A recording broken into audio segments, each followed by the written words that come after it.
Allô tout le monde, j'espère que vous allez bien, que votre famille se porte bien également, que vous avez la santé.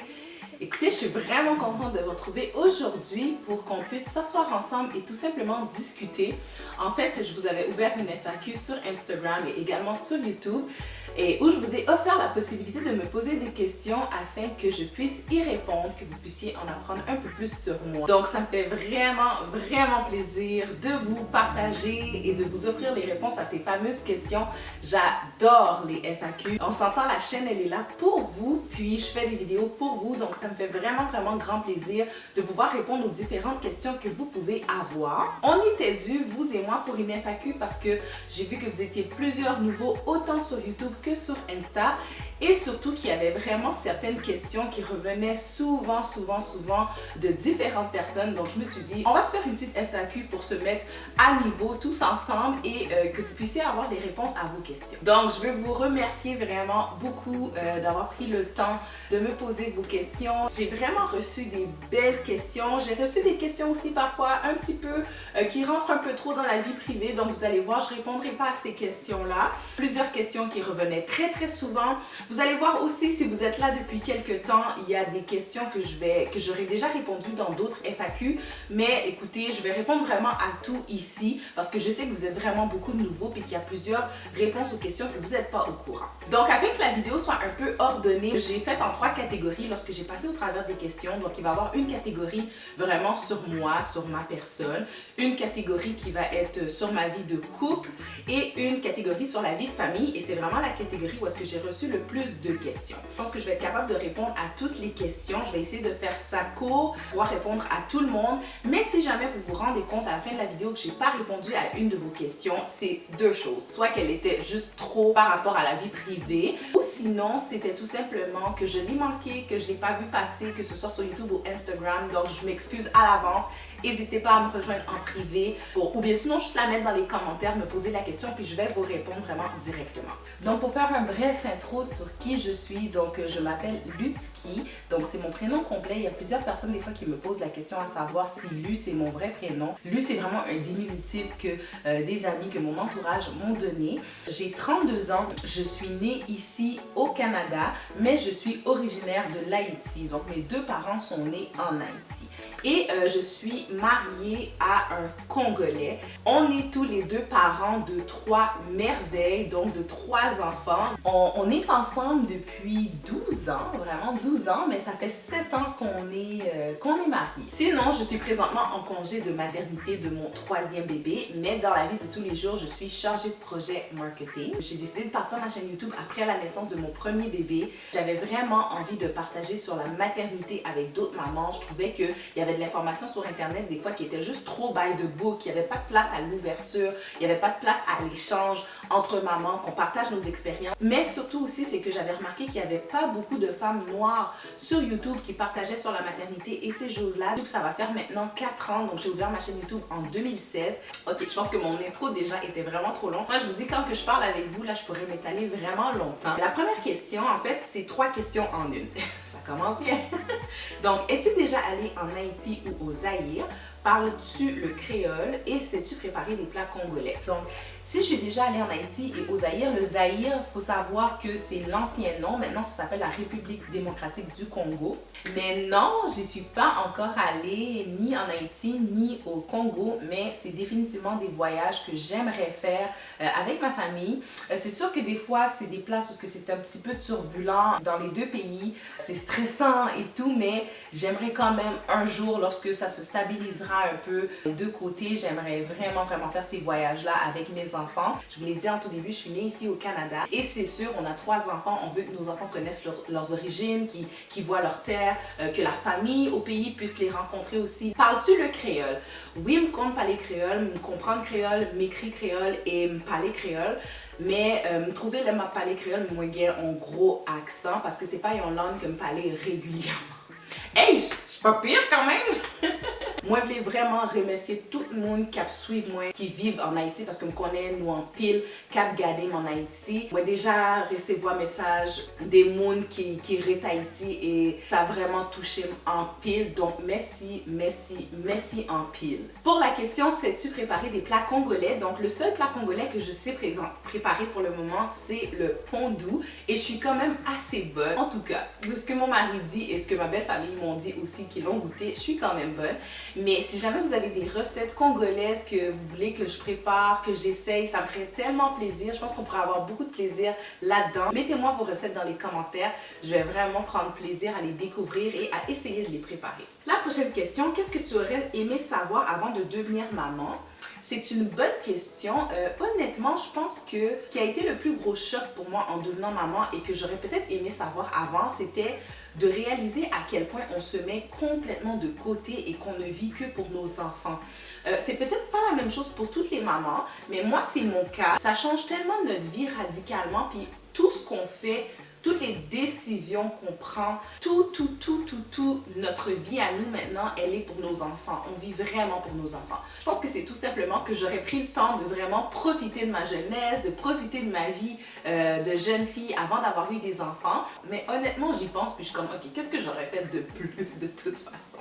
Troisième, pas de question, tu es magnifique. Oh, de la part de Nafissa Silva, je veux te dire un gros merci, c'est vraiment très apprécié. Bon, maintenant, par rapport à mon couple, on veut savoir comment j'ai rencontré mon mari. Alors, pour en faire une histoire courte, on travaillait tous les deux pour la même entreprise et un jour, j'ai fait un quart de travail au magasin où lui, il travaillait et moi, je faisais le quart de travail de soir et lui faisait le quart de travail de nuit. Donc, lorsqu'il est arrivé le changement de quart de travail, eh bien, on s'est rencontrés tout simplement comme ça, puis pour moi, ça a vraiment été le coup de foudre. Ensuite, comment ton mari choisit ce que tu vas faire durant tes séances d'entraînement? C'est une question qui me revient très souvent sur Instagram. Donc, lorsque j'ai vu la question, j'ai pris le temps d'aller lui poser pour pouvoir vous donner vraiment la bonne réponse. Donc, le fait qu'il connaît mes objectifs, il va vraiment choisir des exercices adaptés aux objectifs que je veux atteindre. Par la suite, mon mari privilégie vraiment des circuits qui vont avoir vraiment différents exercices au travers de ceux-ci. Et il va me mettre des exercices qui travaillent autant le cardio que la musculation. C'est pas un entraîneur, il n'entraîne pas d'autres personnes. Il est tout simplement passionné. C'est vraiment un grand passionné. Il adore l'entraînement physique. Il adore tout ce qui est de prendre soin de son corps, de prendre soin de sa personne. C'est un grand sportif. Donc, c'est vraiment facile pour lui d'être créatif dans les entraînements puis de trouver différentes façons de pouvoir m'aider à atteindre mes objectifs. On passe maintenant à la catégorie vie de famille. Donc, vos enfants parlent-ils les deux langues et comprennent-ils les deux langues aussi? Donc, non, nos enfants ne parlent pas les deux langues et non, ils ne comprennent pas non plus les deux langues. On leur a tout simplement pas appris. Comme je l'ai dit en début de vidéo, je parle créole, je le comprends très bien, mais c'est pas une langue avec laquelle je suis super à l'aise, donc je ne l'ai pas appris à mes enfants. Même chose pour mon mari parle le lingala, comprend très bien le lingala, mais c'est pas une langue avec laquelle il est super à l'aise. Donc on est vraiment pareil à ce niveau-là, au niveau de nos langues maternelles. Là, je vous avais fait une vidéo par rapport à l'éducation des enfants selon deux cultures différentes. Et c'est une vidéo qui avait vraiment été beaucoup appréciée de votre côté. Et un point qui m'était beaucoup revenu, des commentaires que j'avais reçus beaucoup par rapport à cette vidéo-là, c'était l'aspect de la langue. Et beaucoup de personnes me disaient que on aurait dû prendre le temps d'apprendre nos langues maternelles à nos enfants et tout. Donc, je suis vraiment 100% d'accord avec vous. Puis là, vous pourrez me dire, oh, mais Heavenly, il est tout jeune, tu aurais le temps de l'apprendre. Je pense que dans la vie, dans notre rôle de parents, on choisit nos priorités. Pour le moment, de leur apprendre le lingala et le créole, ce n'est pas une priorité. La priorité est définitivement sur le français et l'anglais, car on vit ici au Canada. Et ce sont les deux langues qui vont permettre à nos enfants de grandir, d'évoluer dans la société ici. Puis la langue reste une richesse inestimable, incomparable. Mais pour le moment, dans notre stade de vie, ce n'est pas une priorité, mais clairement, on va voir pour le futur. Ensuite, pourquoi ne montres-tu pas complètement tes enfants? Y a-t-il une raison ou alors c'est personnel? Ça, c'est une question qui me revient vraiment beaucoup. C'est une raison personnelle, mais je suis très à l'aise de vous en parler. Je comprends l'intérêt qu'il y a à vouloir voir les enfants et tout ça. Et puis, écoutez, l'explication, elle est pas compliquée, elle est pas longue. C'est vraiment toute une question de sécurité. C'est une question de vie privée. Mes mes enfants sont des êtres humains à part entière. Ils ne m'appartiennent pas. Oui, ce sont mes enfants. On prend des décisions par rapport à leur vie, mais ce sont des êtres humains à part entière. Ils ont leur propre identité. Donc, moi, que j'ai fait le choix de partager sur YouTube, mes enfants n'en ont pas fait le choix et je peux pas me permettre de juste mettre leur visage comme ça sans qu'ils m'en aient donné l'approbation. Ça, c'est vraiment mon opinion personnelle. Je sais qu'il y a beaucoup de mamans sur YouTube, dont ma propre sœur, qui dévoilent le visage de ses enfants, qui dévoilent leur identité. Et ça, c'est quelque chose que je respecte à 100%. Devriez vous aussi respecter ceux qui désirent ne pas montrer leurs enfants, tout simplement. Ici, derrière la caméra, vous êtes vraiment des milliers à me regarder à chaque semaine au travers de différents pays. Pour faire un parallèle avec ce point-là, ma sœur reçoit souvent la question à savoir « Ah, pourquoi lui, elle a un Instagram privé? » Il y a deux raisons pour ça. Premièrement, c'est la raison que je viens de vous donner, une question de sécurité, une question de vie privée. Mais la deuxième raison par rapport à Instagram, c'est que j'aime bien avoir le contrôle sur qui suit mon compte, qui suit les publications que je fais, qui suit le contenu que je crée. Mais surtout aussi, c'est que j'aime beaucoup aller voir qui s'abonne à ma chaîne et aller vous découvrir aussi. Ça fait 4 ans que je suis sur YouTube et depuis que j'ai passé mon Insta un peu plus professionnel, un peu plus créatrice de contenu, j'ai tellement rencontré des mamans merveilleuses, j'ai rencontré des personnes formidables. J'aime prendre le temps d'aller consulter les profils de ceux qui m'envoient une demande d'abonnement. C'est sûr qu'il y a certaines personnes que leur profil est également privé. Ça, il n'y a aucun problème. C'est pas une raison qui va faire que je vais pas accepter votre demande. Vraiment pas. Exemple, les comptes qui sont comme un peu plus bizarres. Donc, les comptes qui ont comme pas de photos, que c'est genre tralala 56 82 121, puis qu'il y a 0 abonné, qu'il n'y a pas de publication. Ces genres de comptes-là, c'est eux que je vais malheureusement refuser. La question qui revient vraiment, je pense, à tous les jours, c'est de savoir s'il y aura un 4e enfant. Donc, je peux vous confirmer qu'il n'y aura pas de 4e enfant. Donc, notre famille est complète avec 3 enfants à 5. On est vraiment comblés. On est rendu à un stade de notre vie où est-ce qu'on a le goût de faire des projets avec nos enfants, de les voir vivre, mais juste vivre vraiment autre chose avec mes enfants qui grandissent, qui se développent dans la société. Accepterais-tu de t'installer au Congo si ton mari décidait de rentrer? C'est une bonne question. Honnêtement, je me suis jamais posé la question, on s'est jamais posé là-dessus, mais si mon mari m'arriverait du jour au lendemain, c'est sûr et certain qu'il va avoir la question du pourquoi, quelles sont les raisons qui motiveraient son choix. On aurait une grande discussion puis on évaluerait vraiment les pour et les contre. Je pourrais dire comme sur un court, voire un moyen terme, nos enfants sont en bas âge. C'est sûr qu'on tient à ce que leur scolarité se fasse ici au Canada. La principale différence de passer de 2 à 3 enfants, je dirais vraiment la grosse différence, c'est le fait, surtout lorsqu'on est seul avec les 3, c'est de se sentir vraiment submergé, de ne pas avoir assez de bras pour tous les enfants. À 2, oui, tu as les mains pleines, mais à 3, tu es débordé, mais vraiment débordé. Tu n'as pas assez de 2 mains pour les gérer. Vraiment, de toujours trouver, ok, où est-ce qu'on met le 3e, comment on s'arrange avec lui. C'est pas difficile à gérer, si tu es bien organisé et tout, ça va, mais c'est une réalité. Vraiment, on est débordé avec 3 enfants, mais surtout avec 3 enfants en bas âge. De 3 enfants qui ont vraiment besoin de l'aide de maman. Et puis, je dis ça, mais vraiment, lorsque je me retrouve seule avec eux. Lorsque papa est là, ça va vraiment. Une question peut-être un peu similaire. Qu'est-ce qui a été le plus difficile de 0 à 1 enfant, de 1 à 2 enfants ou de 2 à 3 enfants? C'est une très bonne question. Je te confirme tout de suite que c'est pas de 2 à 3 enfants. Vraiment pas. Entre de 0 à 1 enfant et de 1 à 2 enfants. Je dirais que c'est de 1 à 2 enfants. Pourquoi pas de 0 à 1 enfant? Parce qu'on pourrait dire, ah, mais avant, on savait pas c'était quoi avoir des enfants. Là, on en a un, on découvre c'est quoi et tout. Mais c'est justement ça, c'est le fait que tu en as un, tu peux prendre le temps de découvrir les choses et tout. Moi, ma fille, pour ceux qui ne savent pas, avec mon garçon, ils ont 19 mois d'écart. Donc, elle est arrivée quand même très rapidement. Donc, tu es encore en apprentissage avec ton premier enfant. Puis que là, tu en as un deuxième qui arrive. Fait que t'es vraiment un peu déstabilisé. J'ai eu 2 enfants qui ont eu des caractères complètement différents. Destiny était un enfant qui avait vraiment plus besoin de maman que son frère. Donc c'est vraiment, je pense vraiment c'est de 1 à 2 enfants que j'ai trouvé plus difficile. Quelles sont tes principales astuces pour t'organiser avec tes 3 enfants? 1. Soyez organisés. L'organisation, là, c'est vraiment la clé du succès avec les enfants. Faut que vous sachiez où est-ce que vous vous en allez. Faut que vous ayez une tête sur les épaules. Deuxième astuce, c'est d'avoir des routines. Que ce soit routine du matin, routine du soir, routine de jeu avec les enfants, ça aide vraiment beaucoup. Et non seulement ça vous aide dans tout ça, mais ça rassure les enfants. Ils savent qu'est-ce qu'ils ont à faire, ils connaissent qu'est-ce qui s'en vient.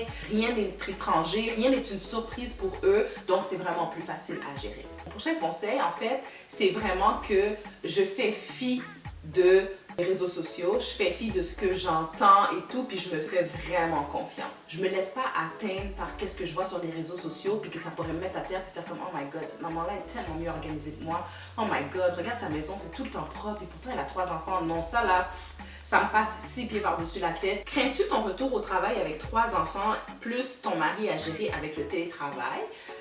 Là, pour le moment, j'ai aucune idée quand que je vais retourner travailler. Est-ce qu'on va toujours être en télétravail? Qu'est-ce que ça va en être avec la COVID? Je pense qu'on va être encore dans cette ère-là, étant donné que je retourne quand même travailler en avril. Mais honnêtement, non, j'ai aucune crainte. Faut dire que justement, moi, j'ai terminé de travailler en fin de grossesse avec 2 enfants à la maison en télétravail. Et ça l'a quand même vraiment bien été. J'avais vraiment des bonnes méthodes de travail et tout, ça allait bien.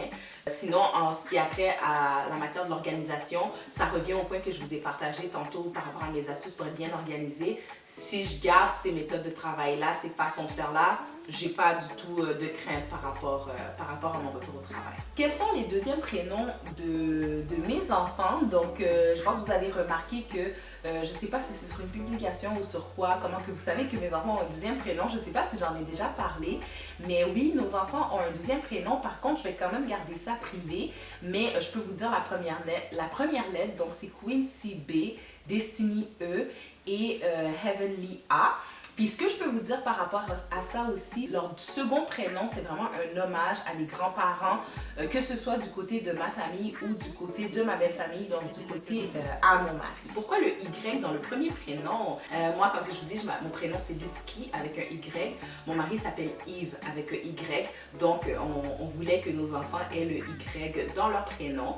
De préférence à la fin parce qu'on trouvait que ça sonnait doux, que ça sonnait bien. Il faut savoir que Evan, ça n'a pas été un prénom facile à trouver parce que justement, bon, on avait ces critères-là, mais on n'avait vraiment pas de prénom coup de cœur pour un deuxième garçon. On avait un deuxième prénom pour une petite fille qui était Trinity, pour ceux qui voudraient le savoir. Et on commençait vraiment à se demander, bon, est-ce qu'on devrait laisser tomber notre loi du Y? Donc, j'avais proposé Heaven à mon mari, puis il a dit, ah ben alors Heavenly. Et Heaven, ça veut dire paradis, et Heavenly, ça veut dire céleste, qui provient du ciel, qui provient des cieux. On ne connaissait pas le sexe de notre bébé, mais j'avais un petit penchant pour avoir un garçon juste à cause du prénom, vraiment honnêtement, parce que je trouvais Heavenly tellement magnifique, donc notre petit ange descendu du ciel. Tes enfants ont quel âge? Donc, Quincy, mon plus vieux, a 5 ans. Destiny a 3 ans. Elle va avoir 4 ans au mois de mars prochain. Et on a Heavenly, le petit dernier, qui a 5 mois. Que penses-tu de la DME? Donc, lors de mon dernier vlog, je vous ai justement parlé de l'alimentation de bébé, donc de comment que je voyais l'introduction des aliments avec mon bébé. Et justement, je vous parlais de la DME, donc je vais vous inviter à aller voir cette vidéo-là pour connaître mon opinion sur cette façon de faire. Mais je peux vous confirmer que c'est la méthode que je vais opter avec Heaven. J'ai vraiment une opinion très positive par rapport à la DME. Avais-tu envisagé l'utilisation des couches lavables pour tes enfants? Oui. Dès mon premier bébé, ça a été une option que je pensais que je voulais faire et tout, mais au final, on l'a tout simplement pas fait, puis il n'y a pas vraiment de raison. Honnêtement, je sais vraiment pas pourquoi j'ai pas été de l'avant avec ça. À Destiny, j'y ai repensé aussi, puis encore une fois, on dirait que des fois, on est tellement pris par... Ça va tellement vite, là, vous le savez, puis des fois, on choisit vraiment nos priorités, puis bon, les couches lavables n'ont pas été une priorité, malheureusement. Comment tu vois ta vie et celle de ta famille dans les 5 prochaines années? Honnêtement, puis même dans les temps qu'on vit, là, les temps un petit peu plus difficiles qu'on vit aujourd'hui, Je vis vraiment au jour le jour, puis j'essaie de vraiment de profiter là de chaque moment que j'ai avec ma famille présentement. Donc c'est clair que j'ai aucune idée de où est-ce qu'on se voit dans 5 ans. C'est clair que dans 5 ans, on va être 5 encore. Il n'y aura pas d'autres enfants. Donc là maintenant, je suis vraiment plus dans le mood de commencer à penser à des nouveaux projets, commencer à bâtir des nouveaux projets que je voudrais réaliser avec ma famille. Et la dernière question, c'est quelles sont tes passions avant et après que tu sois mère et épouse? Donc pour ceux qui ne savent pas, moi avant d'être maman, je faisais de la danse. Ma grande passion dans la vie, c'est vraiment la danse, principalement le hip-hop, le street style. J'ai dansé durant vraiment pendant longtemps, toutes les années de ma vie avant d'être maman, j'ai dansé. Et ce qui a vraiment arrêté la danse, ça a été la naissance de mon premier bébé. Donc j'ai vraiment dansé jusqu'à la fin de ma première grossesse. J'ai dansé et j'ai enseigné aussi. J'ai adoré ces moments de ma vie. Quand j'en parle, des fois, j'en deviens vraiment émotive parce que c'est quelque chose qui est vraiment difficile pour moi d'avoir dû faire, je veux pas dire faire le deuil de la danse parce que je compte vraiment recommencer à danser. Donc ça fait 5 ans que j'ai pas redansé, que j'ai pas mis les pieds dans un studio de danse, dans un cours de danse, que j'ai pas enseigné et c'est quelque chose qui me manque terriblement. Voilà, c'est ce que je faisais avant d'être maman et épouse. Et mes passions maintenant après, là présentement, je ne peux pas dire que c'est une passion, mais quelque chose sur lequel je focus maintenant beaucoup, c'est l'entraînement, me remettre en forme et justement retrouver l'athlète que j'étais justement quand je faisais de la danse. Donc, c'est là-dessus que je focus maintenant, retrouver la forme, retrouver une bonne forme physique pour éventuellement pouvoir recommencer à faire de la danse, recommencer à créer des chorégraphies. Puis, vous me direz si c'est quelque chose qui vous intéresse, mais j'aimerais vraiment faire de la danse sur ma chaîne. Fait que, vous me direz.